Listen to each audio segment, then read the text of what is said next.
Bonjour les enfants, c'est papa.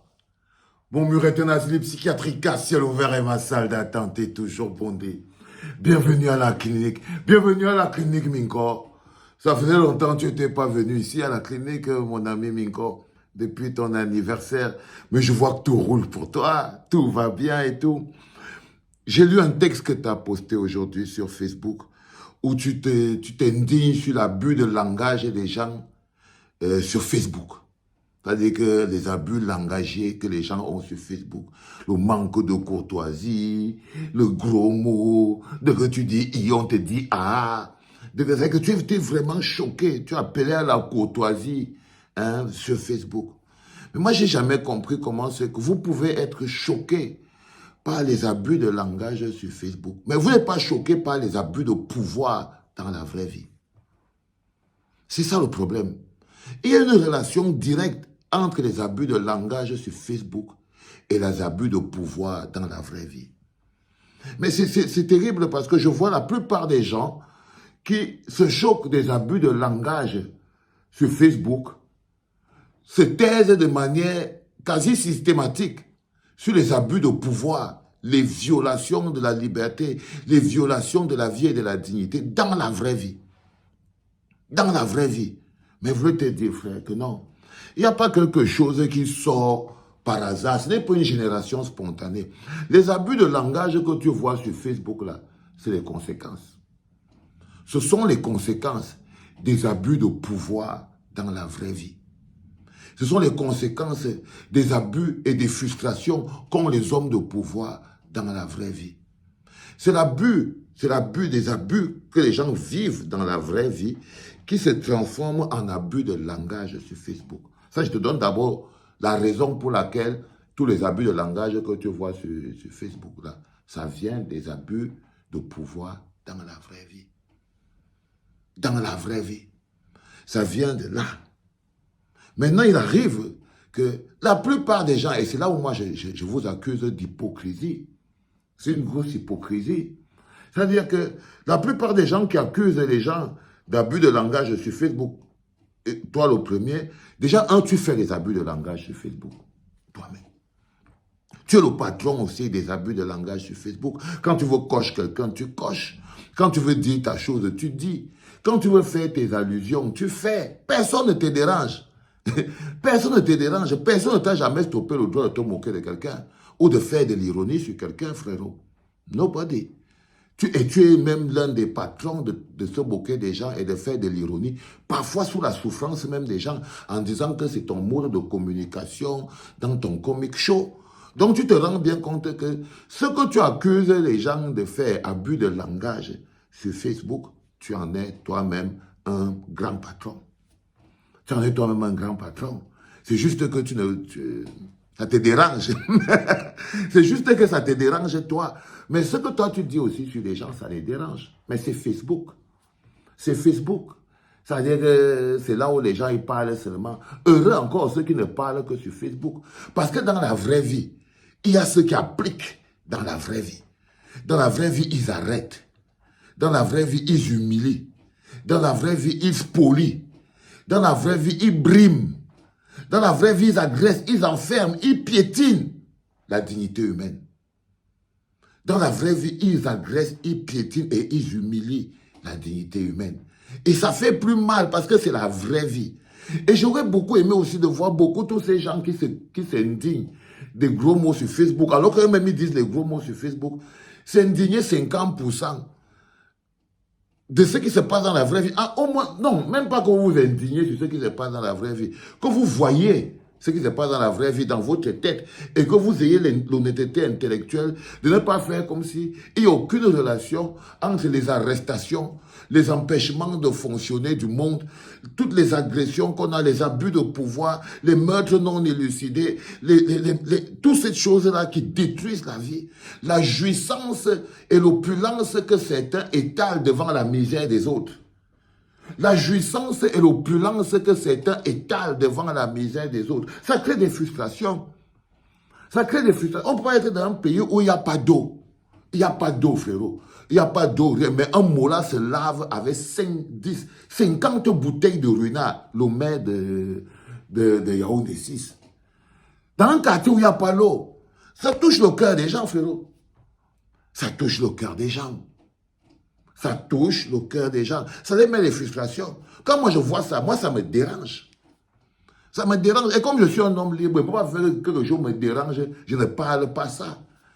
Je ne parle pas ça. Et quand je vois quelqu'un qui est content de voir quelqu'un se laver avec 50 bouteilles de ruina blanc dans un endroit où il n'y a pas l'eau et où les enfants discutent l'eau avec les chèvres et les cafards, cette personne, j'ai envie de lui dire qu'elle est une personne inhumaine.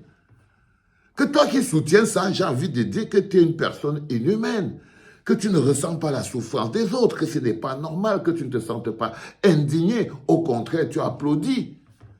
Si c'est ça que tu appelles les gros mots, non, ça part de quelque chose. L'étalage de l'opulence, regarde un peu l'autre vidéo où les gars buvaient par exemple le Petrus. Ils étaient au stade. Les moulins prennent les bouteilles en plastique d'un pays pauvre. Aujourd'hui, il y a les charançons dans le stade là. Aujourd'hui, là même, c'est le passé maintenant, le glorieux de ce stade-là. Mais look les moulins qui étaient dedans. Nous les gars, quand nous on boit le vin, c'est vraiment, ils boivent, ils se vantaient qu'ils boivent que les vins qui coûtent cher. Ils se vantaient qu'ils ne boivent que le Pétrus, même dans les bouteilles en plastique. C'était des jeunes comme toi et moi, fiers d'être les petits mains de la dictature qui appauvrit dans un endroit où les enfants discutent l'eau avec les chèvres et les cafards dans les poubelles. Dans les poubelles. Tu vois ce que je veux dire?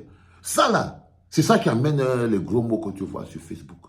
Et quand on finit de voir ça dans la vraie vie, on voit la jouissance là. Quand on voit un bonhomme, on arrête les gens parce que des gens veulent faire une petite réunion chez eux pour penser, on les arrête. Peut-être que vous n'êtes pas intéressé par la gestion de la chose publique. Donc vous ne pouvez pas comprendre ce que c'est que une organisation qui n'arrive pas à tenir une petite réunion de travail sans qu'on utilise l'armée, la police pour venir frustrer. Et les autres utilisent l'armée, la police pour empêcher les autres. C'est-à-dire que la police est devenue une section du RDPC. Que quand un parti d'opposition veut faire un petit meeting ou une petite rencontre, c'est la police qu'on envoie pour aller faire ça. Ça frustre les gens. Peut-être que c'est des choses qui sont difficiles à comprendre dans ta tête, frère. Peut-être. Mais je voulais vraiment t'expliquer d'où viennent les paroles que tu vois sur Facebook là. Et ce que tu vois sur Facebook, c'est des êtres humains. C'est des êtres humains.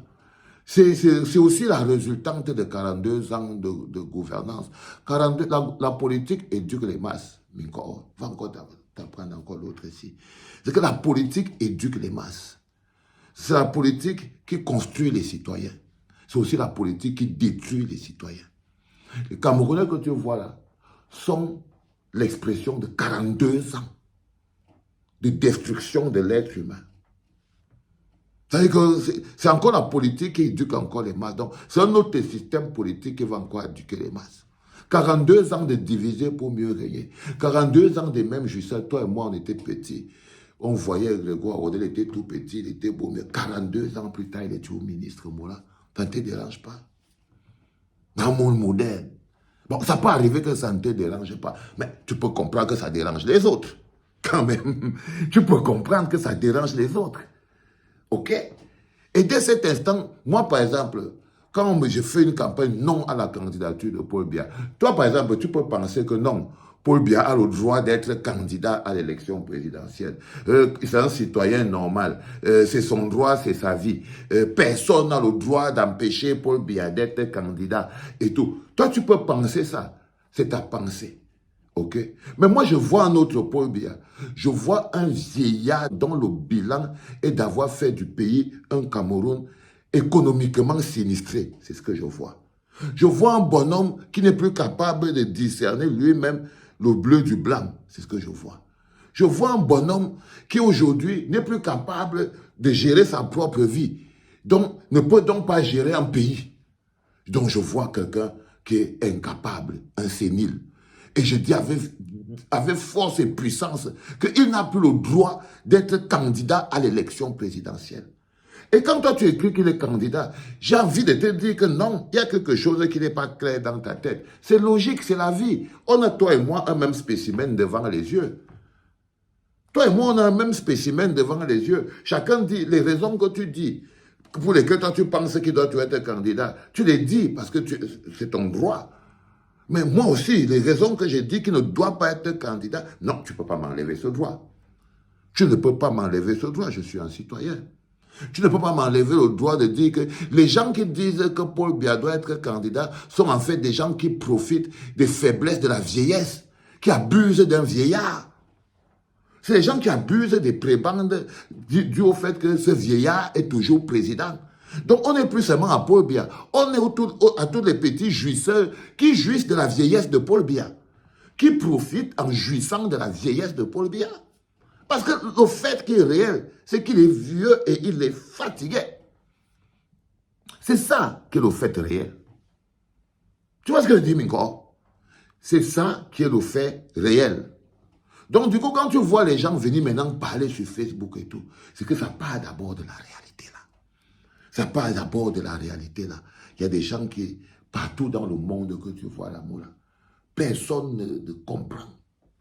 Comment c'est que 42 ans plus tard, un pays comme le nôtre, 30 millions d'habitants, jeunes, dynamiques, intelligents et tout, il n'y a pas un autre Camerounais, il n'y a pas d'autre Camerounais, quelconque proposition, rien. Rien, les gens s'étonnent, ils sont surpris. Mais il y a d'autres qui savent comment on en est arrivé là. C'est la destruction de toute compétence autour de Pomba. C'est la destruction de toute activité politique. C'est la brimade sur les activités politiques. C'est le système de verrouillage. C'est la prison à ciel ouvert que Paul Biya a transformé le Cameroun en ça. C'est ça qui nous a amenés là. C'est ça notre vérité. Mais tu ne peux pas empêcher quelqu'un de le dire. Même si tu portes tes habits militaires au corps, tu ne peux pas empêcher quelqu'un de le dire. Je ne te mens pas. Même si tu portes tes habits militaires au corps, tu ne peux pas empêcher un Camerounais de voir Paul Biya et de voir Mola qui ne peut plus diriger ce pays. Et il ne s'agit pas de coller les noms des gens pour dire « Oh, si tu ne dis pas que tu avais Cabral, si tu ne dis pas que tu avais Joshua, si tu ne dis pas que tu avais tel... » Non, il ne suffit pas de coller les noms des gens comme ça là pour essayer de créer un débat ridicule. Il ne s'agit pas ni de Cabral, ni de Joshua, ni de ceci. Il s'agit de la survie du peuple camerounais. Ça n'a rien à voir. Ça n'a rien à voir. Tu vois ce que je veux dire, frère? Donc, il y a une relation nette.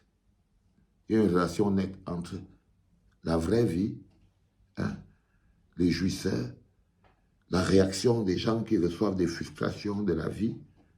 Et c'est comme ça que ça se passe. Tu ne peux pas les empêcher de parler parce qu'eux-mêmes ne peuvent pas t'empêcher de parler. Tu ne peux pas les empêcher d'être en colère parce qu'eux-mêmes ne peuvent pas t'empêcher de jouir de la vie. Ils ne peuvent pas. C'est ton droit. Tout comme c'est leur droit. Tu vois. Et surtout quand tu es sur Facebook, c'est la voie publique. C'est même pas l'école. Facebook, là, c'est la voie publique. Toi-même, tu sais. La preuve, toi-même, tu utilises ça bien comme la voie publique. C'est la voie publique. Chacun dit ce qu'il veut sur la voie publique. C'est ça. Et c'est ça qui est la vérité. Ah les fils, t'inquiète pas, bois un verre d'eau.